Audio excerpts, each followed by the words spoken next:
Today, we're going to talk about how to fit a 3M aura to your face a lot better. So, first off the bat, I'm going to talk about how I don't like these. I don't like these masks. You kind of have to work with them a lot to get them to function well for a long period of time. But here we go. I'm going to take this out of the package. So, the first thing that I do like about these is that they come in a sterile barrier, a package. This is a non-sterile product, but it has a little barrier here so I can store these at work, and I can store some in my backpack, and I can store them in a little box for myself so that I can just pull it and go. And then that way I can keep them places without having worry of them getting contaminated. So that's a good feature of this. All right, so the first thing about these, so this one is the 3M Aura 9205 Plus. I'm not sure if I'm going to get this to be able to focus on it, but that's what this mask is. It's a 3M Aura 9205 Plus. This is the only size I've found that fits my face. The rest of them are way too tight for me, even though I have what I think is a pretty standard head size and shape. So the first thing about this is that there is a nose foam pad in here. So the difference between a nose foam and just a purely a nose bridge. So if you look in there, there's a tiny nose bridge as well, in addition to the nose foam. But when you have the nose foam, you don't have to do that extreme bending we showed with the flat fold mask. So when you initially shape it to your nose, you just find the little ends of the nose bridge part right here and here. You grab it, you bend it together, but don't bend all the way. So just do a nice little bend like that, about an inch apart from here to here. And then we'll do a reverse bend like this. So now it has a nose shape, and that's all you have to do for this one to set it up to get it ready to go. But one of the things, I have to take my glasses off in order to put these on. So put it on, and you can already see that it's a lot tighter to my face. The mask sometimes bends in on itself. And then I take these straps and I have to pull one down below my ear, pull one above, but you can see how tight these are. And it puts a lot of natural pressure right here on my ear.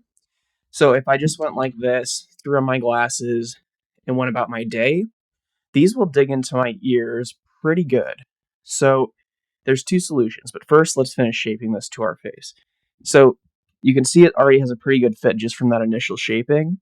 And then all I do is pinch the bridge right here. I push down on my nose. I pinch the bridge a little bit.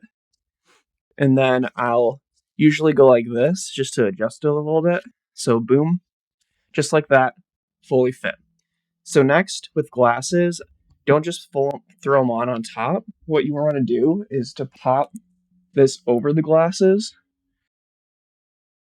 over each earpiece. And what that's going to do is your glasses are going to act as a natural ear saver, which is awesome. If you don't have glasses, this is the workaround I found. So if you're a person that's not using glasses, or sometimes I have to take them off, I'll take it and I'll pull a top strap to the top of my head.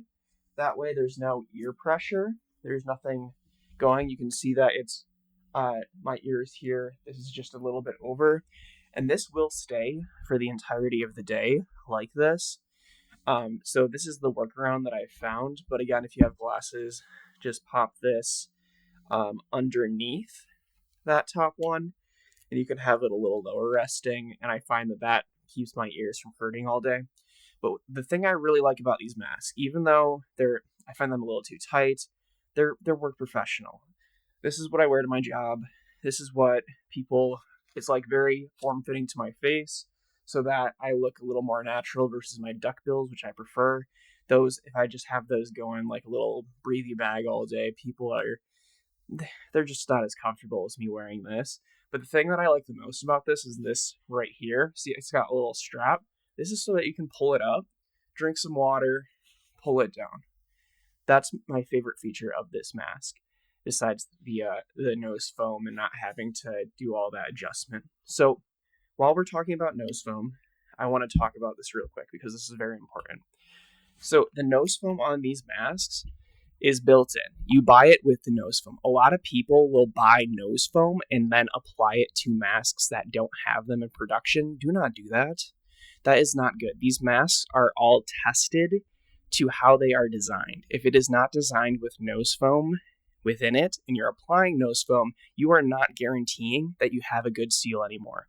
Because like companies have just sell nose foam and people will stick it in on the internal side of the mask, in a mask that they like in a fancy color, and then they'll apply it to their face. But by doing that, you're not guaranteeing the seal anymore because it's not expecting that cushion. In these, they're designed for the nose foam. The nose foam is part of the design of the mask. You can buy masks with nose foam. Just do that.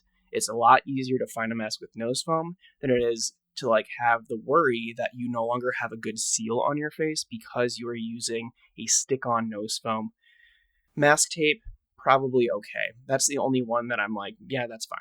Because that's just going to be pulling if you have like loose masks a little tighter. Again, there's workarounds like we showed in the last video, but these are my things with the 3M 9205 Aura. This is an N95 mask. These are the tips that I would talk about for this, for how to form it and how to work with it, because the ear thing, really big issue. Play around with these because I played with the 9210 and some of the other ones, and those ones were way too tight for my face. And again, I have like a medium-sized head. I have an oval face shape, and they were just way too tight. They hurt. They were giving me a little bit of a migraine at times, but this is fine. The only issue, again, is that top strap.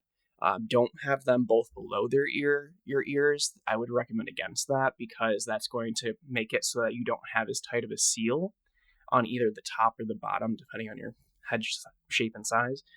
For me, it would be I don't have as good as a seal here, so it is really important that you are having one above ear, one below ear, provided you have ears.